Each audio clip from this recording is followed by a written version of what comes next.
கர்த்தருடைய நாமம் மகிமைப்படுவதாக. இந்த நாளிலும் நான் கர்த்தருடைய வார்த்தை உங்கள் மத்தியிலே பிரசங்கிக்க கர்த்தருக்கு பாராட்டின கிருபைக்காய் அவருக்கு நன்றி செலுத்துகிறேன்.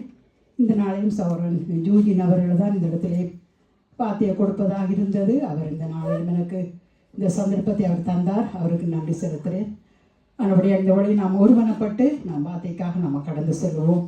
கர்த்தருடைய வார்த்தை சொல்லுகிறது, அது ஆவியாயும் ஜீவனமாய் இருந்து என்ன நோக்கத்துக்காக அது அனுப்பப்படுகிறதோ அந்த காரியத்தை அது செய்யாமல் அது பெருமையாய் திரும்பி வருவதில்லை என்று சொல்லப்பட்டுள்ளது. அது மாத்திரமல்ல, அது இருபுறமும் கருக்குள்ள பட்டியமாக இருக்கிறபடியால் அது உங்களையும் என்னையும் அது வெட்டுகிறதா இருக்கிறது.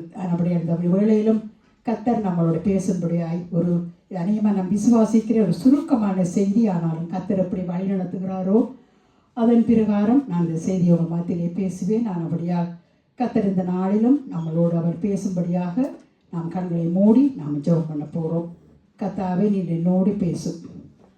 ஆண்டவரே, பக்கத்தில் உள்ளவர்களோடு அல்ல, இந்த நாளிலும் நீங்கள் என்னோடு பேசுங்கள். ஆண்டவரே, நான் அதுக்கு மனம் திரும்பவும் என்ற வாழ்க்கையை நாம் ஒப்புக் கொடுக்கவும் ஆண்டவரின் இருதயத்தை நீங்கள் ஆண்டவரே திறந்தருளும்படியாய் நாங்கள் ஒருமனப்பட்டு நாம் இந்த விளை ஜெபம் பண்ணுவோமாக.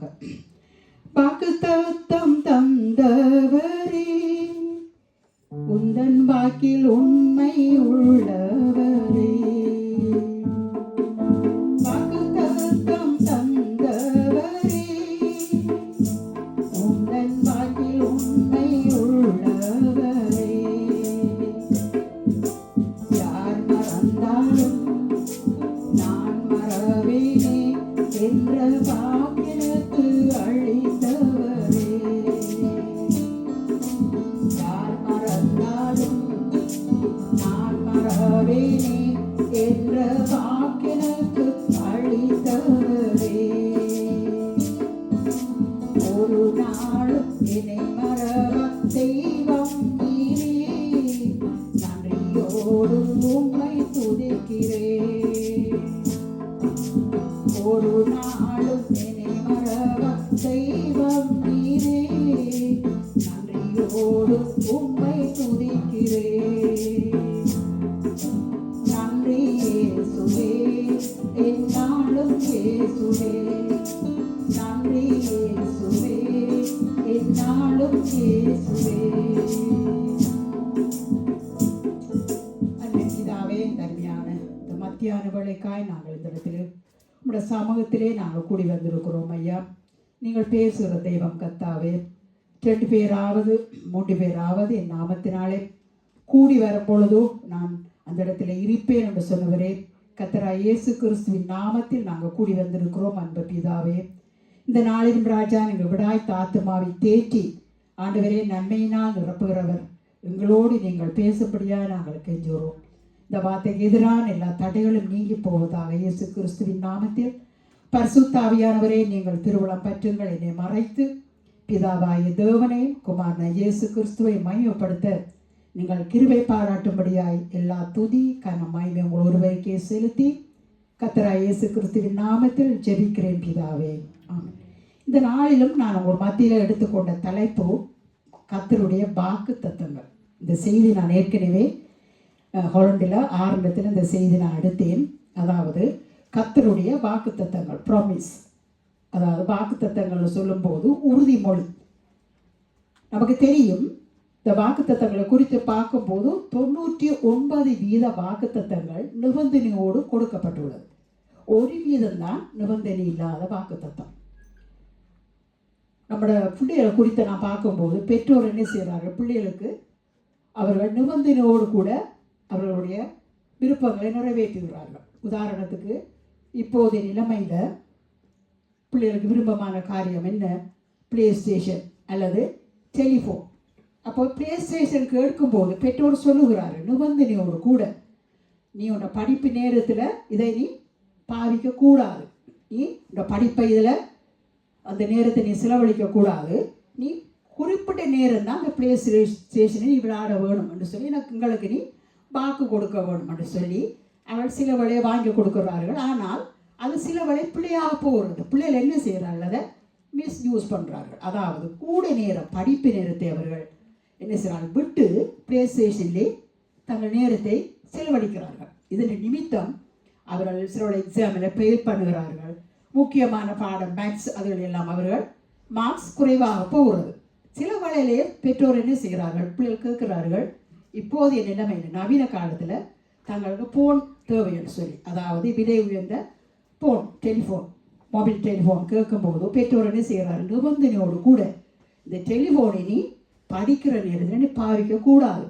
அதாவது டெலிஃபோன் நமக்கு தெரியும் எத்தனையோ ப்ரோக்ராமுகள், அவள் படிப்பில் புக்ஸுக்குள்ளே வச்சுக்கொண்டே அதை வேறு வேறு ப்ரோக்ராமுக்கு அவர்கள் போகலாம், அல்லது கேமுக்கு போய் என்ன செய்வார்கள், அதிலே தங்களுடைய நேரங்களை செலவழித்து படிப்பிலே அவர்கள் கோட்டை விடுகிறார்கள். ஆனால் நிபந்தனையோடு கூட வாங்கி கொடுக்கிறார்கள். சில பிள்ளை என்ன செய்கிறார்கள், அதை சரியான முறையில் கை கொண்டு தங்களுடைய பெற்றோருக்கு அந்த நிபந்தனைக்கு அவர்கள் உண்மையாக இருக்கிறார்கள். அதே போல் தான் நம்முடைய ஆண்டவராய் இயேசு கிறிஸ்து கூட என்ன செய்கிறார், நமக்காக ஒவ்வொரு வாக்குத்தத்தங்களை நிபந்தனையோடு கூட, நிபந்தனை இல்லாமல் அவர் தருவதில்லை. நிபந்தனை என்று சொல்லும்போது நமக்கு தெரியும், நாம் வேதாகமத்தை வாசிக்கும் போது முன்னும் பின்னும் உள்ள வசனங்களை நாம் பார்க்க வேண்டும். அதில் அவர் சொல்லுகிறார், உதாரணத்துக்கு முதலாவது எடுத்துக்கொள்வோம், யோவான் 14ஆம் அதிகாரம் முதல் பகுதி, 14ஆம் அதிகாரம் 14ஆம் வசனத்தை எடுத்துக்கொள்வோம். யோவான் 14ஆம் அதிகாரம் 14ஆம் வசனம். இதில் பாருங்கள், அவர் சொல்லுகிறார், என் நாமத்தினாலே நீங்கள் எதை கேட்டாலும் அதை நான் செய்வேன் என்று சொல்கிறார். நாம் இதை பிடித்து கொண்டு என்ன செய்கிறோம், கேட்கிறோம். ஆனால் அதுக்கு முன்பகுதியை வாசிக்கும் போது 13ஆம் வசனம் என்ன சொல்லுகிறது, நீங்கள் என் நாமத்தினால எதை கேட்பீர்களோ குமாரனை பிதா மகிமைப்படும்படியாக அதை செய்ய. முன்னுக்கு ஒரு நிபந்தனை கொடுக்கிறார். சும்மா நாம் எல்லாம் கேட்கலாம், ஆனால் அவர் சொல்லுகிறார் குமாரனில் பிதா மகிமைப்படும்படியாக. அது மாத்திரமில்லை, நான் வாசிக்கும் போது 1 யோவான் 5:14 வாசிக்கும் போது எதையாவது என்னுடைய சித்தத்தின் கேட்டால் அவர் செவி கொடுக்கிறார், அவருடைய விருப்பம்படி. நிபந்தனை ஆனபடியா நம்முடைய வாழ்க்கையில் கூட நாம் எதையும் அவருடைய விருப்பப்படி தான், நாம் சித்தத்தின்படி தான் நாம் கேட்க வேண்டும். வாக்கு தத்தங்கள் நமக்கு நிபந்தனையோடு கூட கொடுக்கப்படுகிறது. இன்னொரு வசனத்தை 2வது வாசிப்போம். இது சுருக்கமான செய்தி, ஆனாலும் கர்த்தர் நிச்சயமாக நம்மளோடு அவர் பேசுகிறவராக இருக்கிறார். ஒரு மனிதனுக்கு உண்மையாகவே சைக்காலஜி படி 30 நிமிஷம் தான் ஒரு வார்த்தை அவர்கள் கிரகிக்க முடியும். அதுக்கு மேலே கிரகிக்கிற கஷ்டம். ஆனபடியால் ஒரு சொல்லே நம்மளோட அது பேசும். பிரேமாவாக மாறியது, உயிராக மாறி ஒரு சொல்லே நம்மளோட அது பேசக்கூடியதாக இருக்கிறது. அதனுடைய டைம் முக்கியம் இல்லை, குறிப்பிட்ட டைமில் கர்த்தர் நம்மளோட பேசுவாராங்க. 2வது காரியத்தை வாசிப்போம். யோசுவா 3ஆம் அதிகாரம் 5ஆம் வசனம். யோசுவா 3ஆம் அதிகாரம் 5ஆம் வசனம் பாருங்கள். சொல்லுகிறார், யோசுவா ஜனங்களை நோக்கி, உங்களை பரிசுத்தம் பண்ணி கொள்ளுங்கள், நாளைக்கு கர்த்தர் உங்கள் நடுவிலே அற்புதங்களை செய்வார் என்றார். பாருங்கள், யோசுவா தன் சகாக்களோடு அவர் யுத்தத்துக்கு போகிறார். அந்த வேளையில் அவர் சொல்லுகிறார், உங்களை பரிசுத்தம் பண்ணி கொள்ளுங்கள், நாளைக்கு கர்த்தர் உங்கள் நடுவிலே அற்புதங்களை செய்வார் என்றார். பாருங்கள், நமக்கு வாக்குத்தத்தம் மட்டைகள் கொடுக்கப்படுகிறது. அதில் நாம் என்ன செய்வோம், அந்த வாக்குத்தத்தத்தை பார்க்குறோம். அதில் சொல்லப்பட்டுள்ளது, நாளைக்கு கர்த்தர் உங்கள் நடுவிலே அற்புதங்களை செய்வார். இதை மாத்திரம்தான் நம்ம பிடித்துக் கொள்வோம். ஆனால் முன்னுக்கு அவர் சொல்லுகிறார் ஒரு நிபந்தனை, உங்களை பரிசுத்தம் பண்ணி கொள்ளுங்கள். பரிசுத்தம் இல்லாமல் தேவனை நாம் தரிசிக்க முடியாது வேதம் சொல்கிறது. உங்கள் இருதயத்தில் சுத்தம் உள்ளவர்கள் பாக்கியவான்கள், அவர்கள் தேவனை தரிசிப்பார்கள். நாம் பரிசுத்த அலங்காரத்தோடு கர்த்தரை தொழுது கொள்ளவன், அப்போதுதான் அவருடைய பிரசன்னம் நமக்கு கிடைக்கக்கூடியதாக இருக்கிறது. இதில் முக்கியமாக சொல்லுகிறார், உங்களை நீங்கள் பரிசுத்தம் பண்ணி கொள்ளுங்கள். அதான் நிபந்தனை. பின்னுக்கு தான் அவர் அற்புதம் செய்கிறார். பாருங்க, சில பேர் வாழ்க்கையில் பாடுகள், மனநோய்கள், மன அழுத்தங்கள், வியாதிகள், குடும்ப பிரச்சனைகள், எத்தனையோ காரியங்கள். ஆனால் அதுக்கு இலவான காரியம், நம்மை நாமே ஆராய்ந்து நம்மளை தாழ்த்தி பாவங்களை அறிக்கை செய்கிற வேளையில் ஒருவருமே கைவைத்து ஜெபிக்கிறவர்கள் ஒன்றும் செய்தவர்கள் தானாகவே விடுதலை வருகிறது. அதுதான் அந்த பரிசுத்தம். உங்களை பரிசுத்தம் பண்ணி கொள்ளுங்கள், நாளைக்கு கர்த்தர் உங்கள் நடுவிலே அற்புதங்களை செய்வார். ஏன், நம்முடைய ஆண்டவர் எப்படி, கர்த்தர் எப்படிப்பட்டவர், வாக்கு மாறாதவர். அதுக்கு முன்பாக சில வசனங்களை வாசிப்போம். 2 கொரிந்தியர் 1ஆம் அதிகாரம் 20ஆம் வசனம். அதை நான் விட்டுவிட்டேன், அதை வாசித்து பின்பாக நாம் கடந்து செல்வோம். 2 கொரிந்தியர் 1ஆம் அதிகாரம் 20ஆம் வசனம் சொல்லுகிறார். என்னன்னு சொன்னான், எங்களால் தேவனுக்கு மகிமை உண்டாகும்படி தேவனுடைய வாக்குத்தத்தங்கள் எல்லாம் இயேசு கிறிஸ்துக்குள் ஆம் என்றும் அவருக்குள் ஆமேன் என்றும் இருக்கிறது. ஆமேன் அப்படியே ஆக கடவுது. ஏன் ஏன் ஆக கடவுது? நமக்கு வாக்குத்தத்தம் பண்ணினவர் யார்? நம்மளை உருவாக்கின கடவுள். அதனுடைய இன்னொரு வசனத்தை அவர் சொல்லுகிறார், வாசிப்போம். எபிரேயர் 10ஆம் அதிகாரம் 23ஆம் வசனம். எபிரேயர் 10ஆம் அதிகாரம் 23வது வசனம். இதை நான் முன்னூரே நான் இடையில விட்டு விட்டேன். பாருங்கள், பின்பு அதில் சொல்லுகிறார், வாக்குத்தத்தம் பண்ணினவர் உண்மை உள்ளவராயிருக்கிறாரே.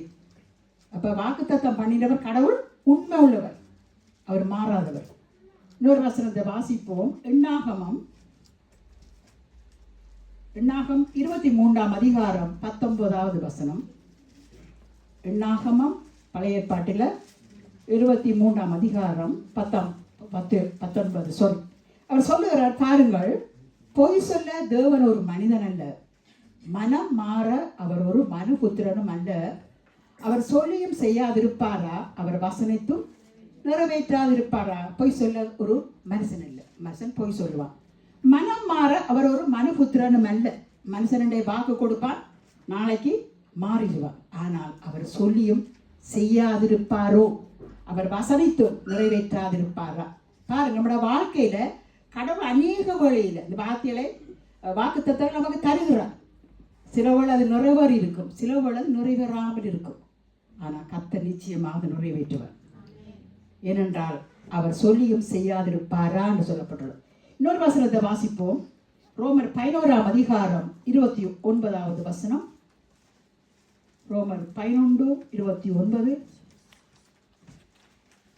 தேவனுடைய கிருபை வரங்களும் அவர்களை அழைத்த அழைப்பும் மாறாதவைகளே. இன்னொரு வசனத்தை வாசிப்போம். ரோமர் 4ஆம் அதிகாரம் 20ஆம் வசனத்திலிருந்து 24வது வசனம். ரோமர் 4ஆம் அதிகாரம். தேவனுடைய வாக்குத்தத்தத்தை குறித்து அவன் அவிசுவாசமாய் சந்தேகப்படாமல் தேவன் வாக்குத்தத்தம் பண்ணினதை நிறைவேற்ற வல்லவராய் இருக்கிறார் என்று முழு நிச்சயமாய் நம்பி தேவனை மகிமைப்படுத்தி விசுவாசத்தில் வல்லவனானான். பாருங்கள், இதில் அவர் சொல்லுகிறார், தேவன் வாக்குத்தத்தம் பண்ணினதை நிறைவேற்ற வல்லவராய் இருக்கிறார் என்று முழு நிச்சயமாய் நம்பி தேவனை மகிமைப்படுத்தி விசுவாசத்தில் வல்லவனானான். 20ஆம் வசனம், 20வது வசனம். தேவனுடைய வாக்குத்தத்தத்தை குறித்து அவன் அவிசுவாசமாய் சந்தேகப்படாமல். பாருங்கள், இது ஆபிரகாமுக்கு கொடுக்கப்பட்ட ஒரு வாக்குத்தத்தம். மிகவும் வயது போனவராக இருந்தார். அவர் மனைவிக்கு கூட அவள் மல்லடியா இருந்தால், பெண்களுக்குரிய வழிபாடு நின்று போயிட்டு, எல்லாமே எதிரான சூழ்நிலை. ஆனால் கர்த்தர் வாக்குத்தத்தம் கொடுக்கிறார், நான் உனக்கு ஒரு குமாரனை தருவேன். அவர் என்ன செய்தார்? அந்த வாக்குத்தத்தை அவர் நிறைவேற்றினார். அதான் சொல்லுகிறது வேத வசனம், தாமதித்தாலும் அதுக்கு காத்திரு, அது நிச்சயமாய் வரும், அது தாமதிப்பதில்லை.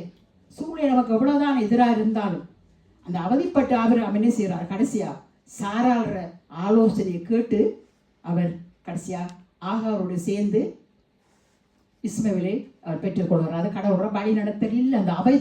ஐயோ என்ன நடக்குமோ. அதேபோல் நம்மளோட வாழ்க்கையில கூட திருமண வாழ்க்கை, வேலை, வீடு, எத்தனையோ காரியங்களில் நாம் அவதிப்படக்கூடாது. கர்த்தர் சொன்னால் அது நிச்சயமாக அவர் நிறைவேற்றுவார். நம்ம குறுக்கு வழிக்குள்ள போக கூடாது. ஏனென்றால் வாக்குத்தத்தம் பண்ணின ஆண்டவர் நம்மளோட வாழ்க்கையில் அவர் உண்மை உள்ளவராக இருக்கிறார். பாருங்கள், நான் பார்த்தோம் இந்த 2வது காரியத்தில் யோசுவா 3ஆம் அதிகாரம் 5ஆம் வசனம். யோசுவா 3ஆம் அதிகாரம் 5ஆம் வசனம். பாருங்கள், இதெல்லாம் பார்த்தோம். இதில் அவர் சொல்லுகிறார், நீங்கள் உங்களை பரிசுத்தம் பண்ணிக்கொள்ளுங்கள், உங்களோட வாழ்க்கையில் ஆண்டவர் அற்புதம் செய்வார். இதில் உருவான ஒரு காரியம். சரி, அடுத்த காரியத்தை நம்ம கடந்து சொல்லுவோம். 3வது பகுதி, யாத்திரம் 15ஆம் அதிகாரம் 26வது வசனம். யாத்திரம் 15:26. நீ உன் தேவனாகிய கர்த்தரின் சத்தத்தை கவனமாய் கேட்டு அவர் பார்வைக்கு செம்மையானவைகளை செய்து அவர் கட்டளைகளுக்கு செவி கொடுத்து அவருடைய நியமங்கள் யாவையும் கைக்கொண்டால் நான் எகிப்தியருக்கு வரப்பண்ணின வியாதிகளில் ஒன்றையும் உனக்கு வரப்பண்ணேன், நானே உன் பரிகாரியாகிய கர்த்தர் என்றார். பாருங்கள், இதுல அடிக்கடி நமக்கு வாக்குத்தத்தம் மட்டையில் வரும், நானே உன் பரிகாரியாகிய கர்த்தர். இதைத்தான் சொல்லி ஜெபம் பண்ணும். ஆனா முன்னுக்கு ஒரு நிபந்தனை வருது, ஒரு கட்டளை கொடுக்க, நீ உன் தேவனாய கர்த்தரின் சத்தத்தை கவனமாய் கேட்டு. போன் பண்றார், சும்மா இல்லை. அவர் பார்வைக்கு செம்மையானவைகளை செய்து அவர் கட்டளைக்கு செவி கொடுத்து அவருடைய நியமங்கள் யாவையும் கை கொண்டால் நான் எகிப்தியருக்கு வரப்படின வியாதிகள் ஒன்றே உனக்கு வரப்பண்ணேன், நானே உன் பரிகாரியாகிய கர்த்தர் என்றார். சிம்பிள் காரியம் இல்லை. நம்ம சும்மா ஐயோ நானே உன் பரிகாரிய கர்த்தர், எகிப்தியருக்கு வரப்பண்ணின ஒரு நோயும் நான் உனக்கு வரப்பண்ணேன் என்று சொல்லி நமக்குள்ளே நாம் வாக்குத்தத்தம் இல்லை, நிபந்தனை.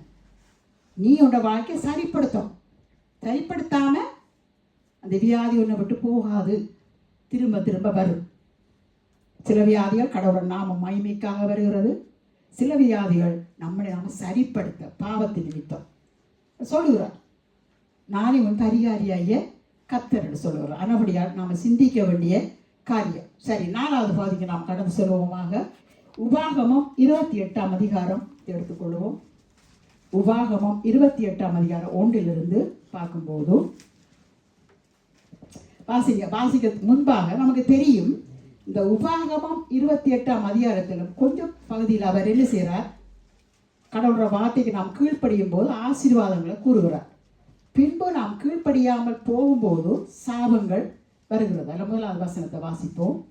என்று நான் உனக்கு விதிக்கிற உன் தேவனாகிய கர்த்தருடைய கட்டளைகளின் படியெல்லாம் செய்ய நீ கவனமாய் இருக்கும்படி அவர் சத்தத்துக்கு உண்மையாய் செவி கொடுப்பாயானால் உன் தேவனாகிய கர்த்தர் பூமியில் உள்ள சகல ஜாதிகளிலும் உன்னை மேன்மையாக வைப்பார். பாருங்கள், இதெல்லாம் அடிக்க என்ன செய்கிறோம்? உன் தேவனாகிய கர்த்தர் பூமியில் உள்ள சகல ஜாதிகளும் உன்னை மேன்மையாக வைப்பார். இதுதான் வாக்குத்தத்தம் எடுக்கிறோம். ஆனால் முன்னுக்கு அவர் சொல்லுகிறார் ஒரு நிபந்தனை. இன்று நான் உனக்கு விதிக்கிற உன் தேவனாகிய கர்த்தருடைய கட்டளைகளின் படியெல்லாம் செய்ய நீ கவனமாய் இருக்கும்படி அவர் சத்தத்துக்கு உண்மையாய் செவி கொடுப்பாயனா. அது இலகுவான காரியம் இல்லை. கிறிஸ்தவர்கள்னு சொல்லி நம்ம ஆலயத்துக்கெல்லாம் வர நம்மளே நாம ஏமாற்றுகிறோம். எங்கேயோ போகிறது வாக்குத்தத்தம் எல்லாம் நிபந்தனையோடு கூட. அப்பதான் இந்த பின்னுக்கு வர ஆசீர்வாதங்கள் நம்மளோட வாழ்க்கையில பலிக்கும். 128ஆம் சங்கீதம் திருப்போம். 128ஆம் சங்கீதம்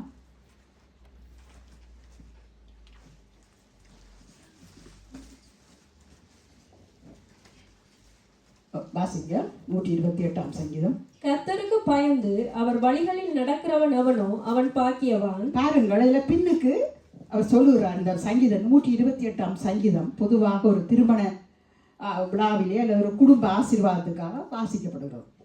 இதில் அவர் அப்படியே சொல்லி கொண்டு போய் கர்த்தருக்கு பயந்து அவர் வழிகளில் நடக்கிறவன் எவனோ அவன் பாக்கியவான். தொடர்ந்து வாசிப்போம். உன் கைகளின் பிரயாசத்தை நீ சாப்பிடுவாய், உனக்கு பாக்கியமும் நன்மையும் உண்டாயிருக்கும். சரி, பாருங்கள், இதுல அப்படியே அவர் ஆசீர்வாதங்களை சொல்லி போறார். ஆனா முன்னுக்கு சொல்லுகிறார் ஒரு நிபந்தனை. 1ஆம் வசனத்துல ஒரு நிபந்தனை. கர்த்தருக்கு பயந்து அவர் வழியில் நடக்கிறவன் எவனும் அவனுக்கு தான் அந்த பின்னுக்குரிய ஆசீர்வாதம்.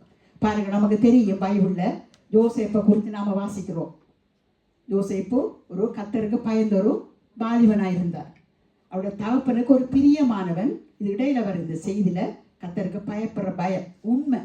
கர்த்தருக்கு பயப்படுற பயத்துக்கும் உண்மைக்கும் சம்பந்தம் உண்டு. அப்ப அந்த வாலிபர் யோசேப்பு என்ன செய்கிறார்? அவர் கர்த்தருக்கு பயந்தவர். இப்ப தகப்பனுக்கு ஒரு பிரியமான ஒரு குமாரன். ஏன் பிரியமான குமாரன் எப்படி நமக்கு தெரியும்? தகப்பன் என்ன செய்கிறார்? பலவரன் அங்கேயே அவருக்கு செய்து கொடுக்கிறார். அது மாத்திரமில்ல, தகப்பன் என்ன செய்கிறார்? தன்னுடைய சகோதரர்களை அவர்கள் ஆடுகளை மேய்க்க போன போது அவர்களை பார்க்கும்படியாக இவரை அனுப்புகிறார். அப்போது அவர் வந்து சொல்லுகிறார், தன்னை சகோதரர் செய்கிற துன்மாக்கமான காரியங்களெல்லாம் சொல்லுகிறார். அது மாத்திரமல்ல, கர்த்தர் அவரோட கூட இருந்ததால அவருக்கு சொப்பனங்கள் எல்லாம் வருகிறது. அவர் சொல்லுகிறார், அவருடைய தகப்பனை நோக்கி, சூரியனும் சந்திரனும் 500 நட்சத்திரங்களும் என்னை வழங்குவதாக கண்டேன் என்று சொல்கிறார். தகப்பனுக்கு ஒரு எரிச்சல் வருது, விசனம் வருது. என்ன உங்களை நீ ஆளை பார்க்குறாயோ? நம்ப முடியாது. ஆனால் அது கடைசியில் நிறைவேறுகிறது. மிகவும் பாடுக்குள்ளார போய் இந்த யோசேப்பு கடைசியாக சகோதரர்கள் இவன் தான் நமக்கு பிரச்சனையாக இருக்கிறான் பொறாமை கொண்டு என்ன செய்கிறார்? அவரை ஒரு தண்ணியில் இல்லாத ஒரு குழிக்குள் ஒரு கிணற்றுக்குள் போடுகிறார்கள்.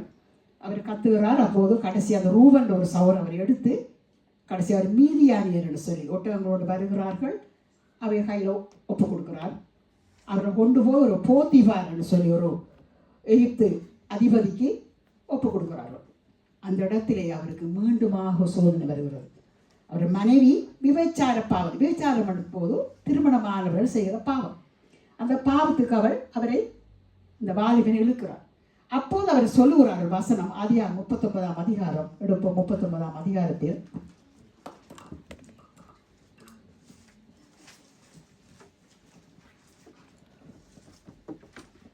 ஒரு வசனம் உண்டு,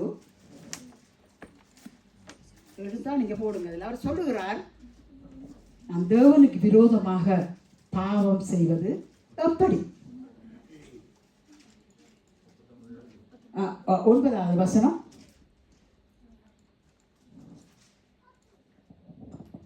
இந்த வீட்டிலே என்னிலும் பெரியவன் இல்லை, நீ அவருடைய மனைவியாய் இருக்கிறபடியால் உன்னை தவிர வேறொன்றையும் அவர் எனக்கு விலக்கி வைக்கவில்லை. இப்படி இருக்க நான் இத்தனை பெரிய பொல்லாங்குக்கு உடன்பட்டு தேவனுக்கு விரோதமாய் பாவம் செய்வது எப்படி என்றான். பாருங்க, அவர் சொல்லுகிறார் பின்பகுதியில, அவர் சொல்லுகிறார் உண்மைதான். போத்திபார் அவர் முன்கூட்டி வைக்காமல் அவர் சொல்லுகிறார், தேவனுக்கு விரோதமாய் பாவம் செய்வது எப்படி? இதுதான் முக்கியமான காரியம். தாவீது ராஜா அதைத்தான் சொல்லுகிறார். சங்கீதம் 51 சொல்லுகிறார், தேவரில் ஒருவருக்கே நாம் விரோதமாக பாவம் செய்து. அப்ப நாம் பாவம் செய்யக்குள்ள நம்ம முதலாவது அந்த ஆளுக்கு இல்லை, முதலாவது கடவுளுக்கு விரோதமாக பாவம் செய்கிறோம். நம்ம துரோகம் செய்யக்குள்ள அல்ல பாவம் செய்யக்குள்ள நம்ம ஒன்றை நாம் மன நினைக்க வேண்டும், அது முதலாவது கர்த்தருக்கு. தேவரில் ஒருவருக்கு விரோதமாக சொல்றார், தேவருக்கு விரோதமாக பாவம் செய்வது எப்படி? அதான் தாவீது ராஜா சொல்லுகிறார், தேவரில் ஒருவருக்கு விரோதமாகவே நான் பாவம் செய்தேன் என்று சொல்லுகிறார். பாருங்க, அப்ப நம்மளோட வாழ்க்கையில கர்த்தருக்கு பயப்படும் பயம் மிக முக்கியம். அதான் ஒரு ஆள் ரட்சிக்கப்பட்டேன் பரிசுத்தாவியை பெற்றேன் என்று சொன்னால் அந்த கர்த்தருக்கு பயப்படும் பயம் இருக்கும், உண்மை இருக்கும். பயத்துக்கும் உண்மைக்கும் சம்பந்தம். பாருங்கள், உண்மையும் பயமும் ரெண்டும் ஒன்று சேர்ந்து இருக்கும். எனக்கு ஒரு சம்பவம் ஒன்று ஞாபகம், ரெண்டும் எத்தனையோ சம்பவங்கள். அதில் ஒரு சம்பவம், 1 2 இல்லை, ஒரு நான் வந்த புதுசில் அப்போ எங்கள் மகன் பிறந்தாரோ இல்லையோ எனக்கு தெரியாது. அப்போ எங்கள் கணவருக்கு கார் இல்லை, அவருக்கு கார் லைசன்ஸ் எடுக்கல. ஏனென்றால் நாங்கள் இந்த வீட்டு பக்கத்துலாம் ட்ரெயின் பஸ் எல்லாம் எங்களை ஈஸி. அதனுடைய அவர் ஊழியத்துக்கு போய் திருகிறபடியால் அவர் அந்த நேரம் கார் எடுக்கல. இப்படி பெல்ஜியம் எல்லாம் ஊழியங்கள் வரவில்லை. அப்பொழுது நாங்கள் நானும் என் கணவருமாக ஒரு குடும்ப வீட்டுக்காக விசிட்டிங் போயிருந்தோம். பஸ்ஸெல்லாம் போனோம். முடிந்த பின்பு அந்த குடும்ப தலைவர் தான் எங்களை பஸ்ஸில் ஏற்ற வந்தார். அப்போது நான் சொன்னேன், நான் டிக்கெட் எடுக்க வேணுமென்று சொல்லி. அப்போது இந்த பேன் மாதிரி பஸ், அந்த குறிப்பிட்ட ஒரு கிராமம் அது ஹாலண்டில். அப்போ அவர் சொன்னார், அப்போது இந்த கையில் அவனமென் காட்டு இருந்தது. நான் என் ஸ்கூலுக்கு போகிற வழியா ஒரு மாதத்துக்கு ஒரு கதை அதை ரீனியூ பண்ணணும், திருப்பி அதை புதுப்பிக்கணும்.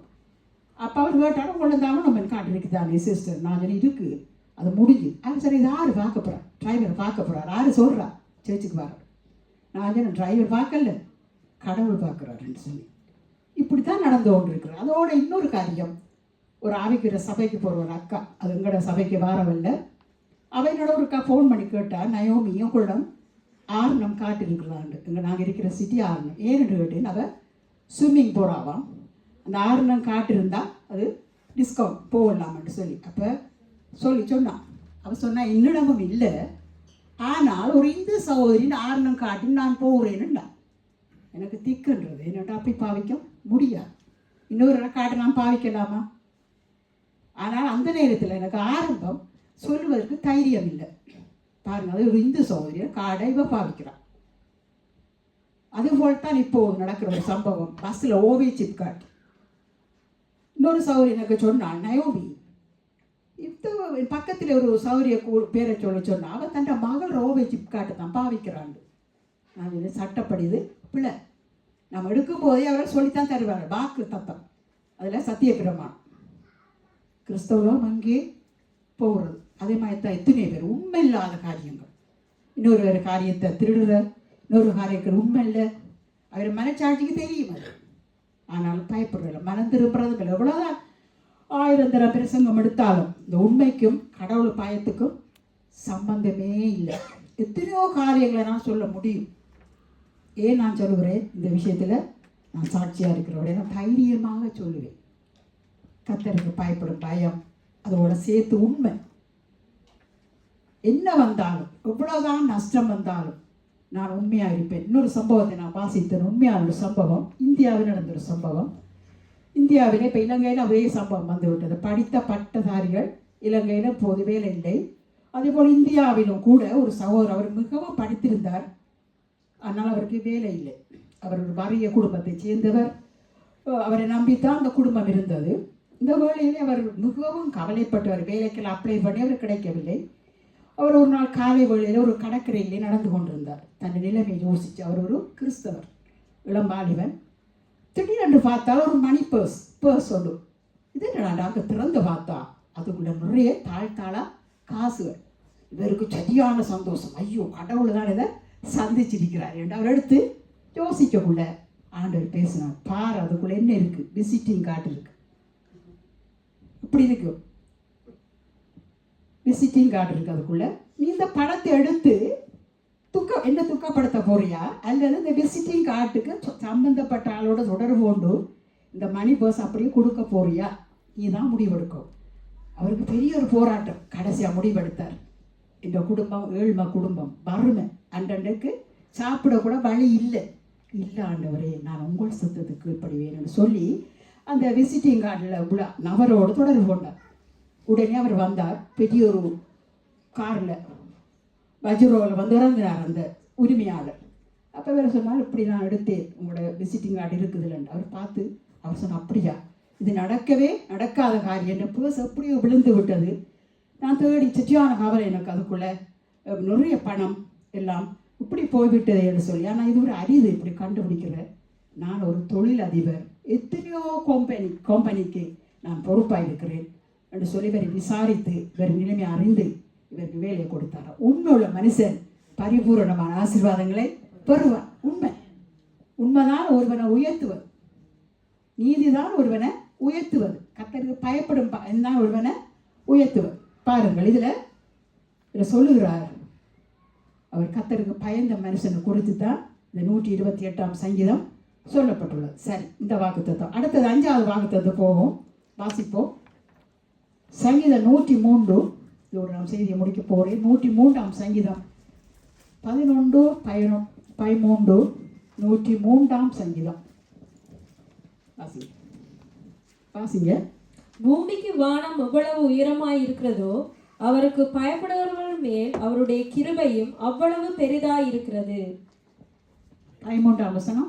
தகப்பன் தன் பிள்ளைகளுக்கு இறங்குறது போல கர்த்தர் தமக்கு பயந்தவர்களுக்கு இறங்குகிறார். 17வது வசனம்.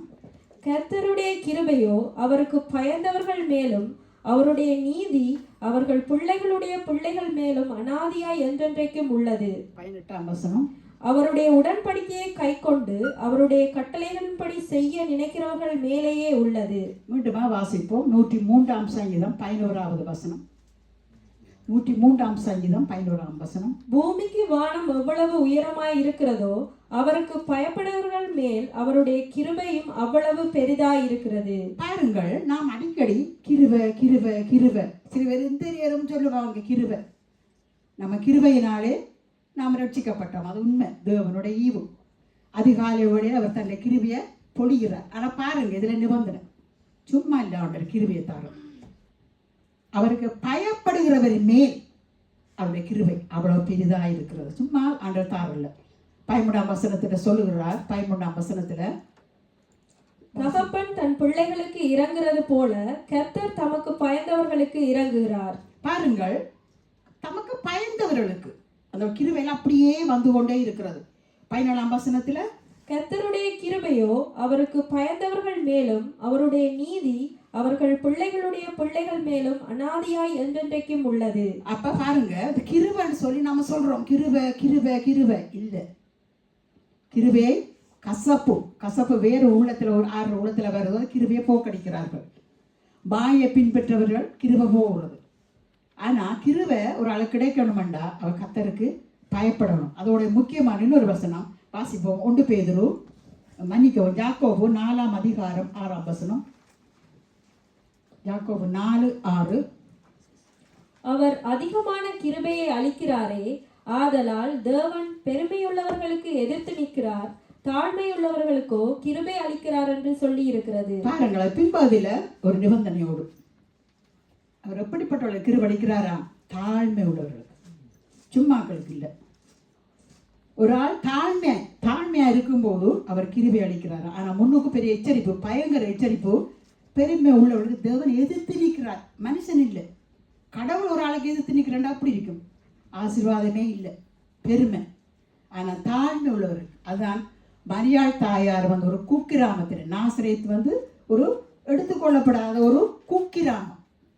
நமக்கு தெரியும், இங்கே எத்தனையோ குக்கிராமங்கள் உண்டு, இந்தியாவிலும் இருக்கும். அப்படி அது அதில் பெரிய கடைகளும் இருக்காது, ஹாஸ்பிட்டல் இருக்காது, ஒன்றும் இருக்காது. அப்படிப்பட்ட ஒரு கிராமத்தில் கடவுள் அவர் இயேசு கிறிஸ்து பிறப்பதை ஒரு தாயாக தெரிஞ்சு கொண்டாரே. அவர் சொல்லுகிறார், தாழ்மையான என்னை கடவுள் தெரிந்தெடுத்தார். தாழ்மை. இந்த தாழ்மையை நான் பார்க்கும்போது ஆண்டவர் இயேசு கிறிஸ்து கூட மத்தேயு 11ஆம் அதிகாரம் 29ஆம் வசனத்தில் அவர் எப்படிப்பட்டவர்? மத்தேயு 11:29 வாசிங்க. நான் சாந்தமும் மனத்தாழ்மையுமாய் இருக்கிறேன். என் நுகத்தை உங்கள் மேல் ஏற்றுக்கொண்டு என்னிடத்தில் கற்றுக்கொள்ளுங்கள், அப்பொழுது உங்கள் ஆத்துமாக்களுக்கு இளைப்பாறுதல் கிடைக்கும். பாருங்கள், தாழ்மை. இந்த தாழ்மை உள்ளவர்கள் தங்களை பிரபல்யப்படுத்த மாட்டார்கள். அதுதான் முக்கியம். ஒரு ஆள் தாழ்மையான அப்படி நாம மதிக்கலாம், தங்களை அவைய பிரபல்யப்படுத்த மாட்டாங்க. அது அவங்களோட மகனும் சொல்லுவார் அடிக்கடி, இந்த பெரிய படித்த ப்ரொஃபஸர், லெக்சர்ஸ், அவைய பெரிய ஜட்ஜ்மார், சர்ஜன்மார், அவையில் நீங்கள் மதிக்க மாட்டீங்க. சரியான சிம்பிள். அவையில் நாம் பிளேனில் போகக்குள்ள அல்லது வெக்கேஷனை போகக்குள்ள சில சந்திப்போம். அவைய நமக்கு தெரியும், அவைய பெரிய ஆட்கள் நமக்கு தெரியவே தெரியாது. தாழ்மை. நமக்கு அடிக்கடி தெரிந்த ஒரு கடைகள் என்ன கடை? சாராவும் பீயும் தான். அதுதான் நாம் சொல்லுவோம். அதில் எல்லாருமே சமம் வாங்குவார்கள், 7 கூட வாங்குவார்கள். ஏனென்றால் ஒரு குறிப்பிட்ட காலத்தில் அதில் கழிவு போடுவார்கள். ஆனால் அவர்கள் வாங்குகிற கடைகள் நம்மளால் போயிடுமா? நாம் இந்த சின்ன கடைகளுக்கே பெரிய தம்மட்டம் படிக்கிறோம். நான் வாங்குவது பீயில், நான் வாங்குவது சாராவில். அங்கே வேலைச்சனம் வாங்கும் போய் ஏன் ஒரு கோட்டிங் டிஸ்கவுண்ட் போடுவான்.